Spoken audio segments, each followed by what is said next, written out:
Hey guys, it's Megan. So I have a little first impression slash. Well, we're off to a good start here, aren't we?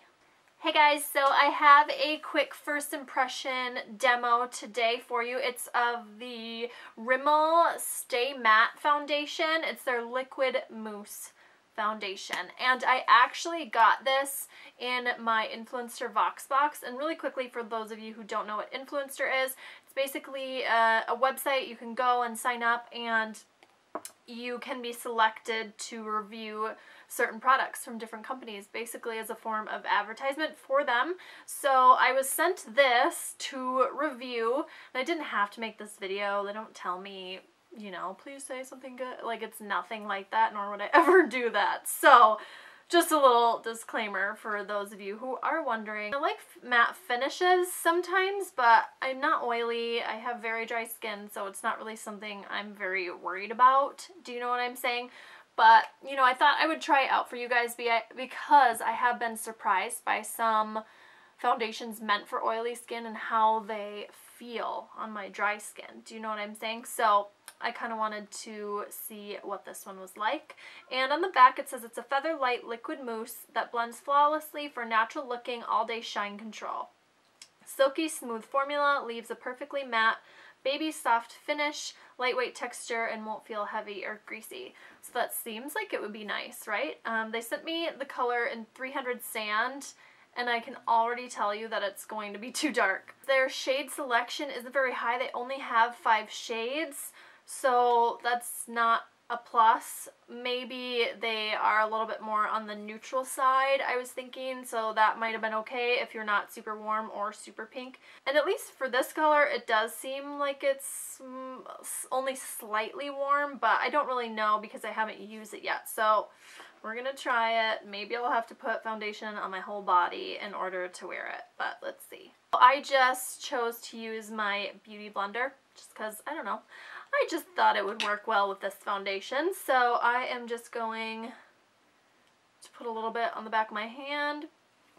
Would usually be enough. I do have quite a bit to cover up.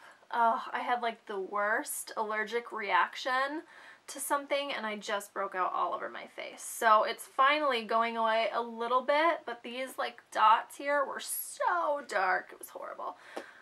Alright, so let's get started. Actually, that color isn't terrible. So it's going on fairly easily with this beauty blender. Okay, now that I get more on, it seems like it is super, super warm. In order for me to actually wear this and use the rest of this up, I'm probably going to have to start sunless tanning again.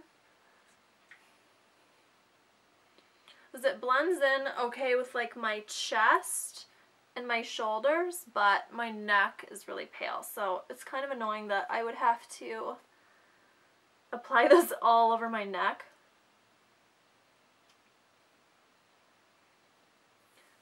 It seems to be going on pretty well. It feels super light. Doesn't feel like anything is going on my skin at all, so that's a definite plus. And the coverage is pretty good.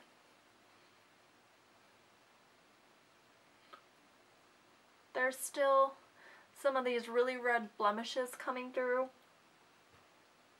and I would still need to conceal my under eye area.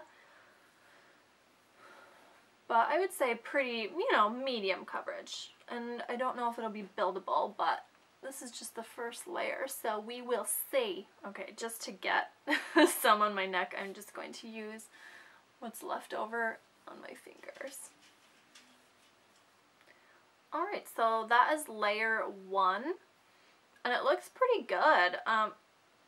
It feels really good, and it already doesn't really feel very sticky or tacky or anything like that. So I'm liking the finish, and it hasn't even had a chance to set yet. So I'm going to come back in just a minute and let you know what I think once it sets. Okay, so I am back, and I actually just went back after a couple minutes and went over a couple of the areas where I have the most redness, and it actually built up pretty well. I'm really happy with the coverage actually, and it does feel very lightweight.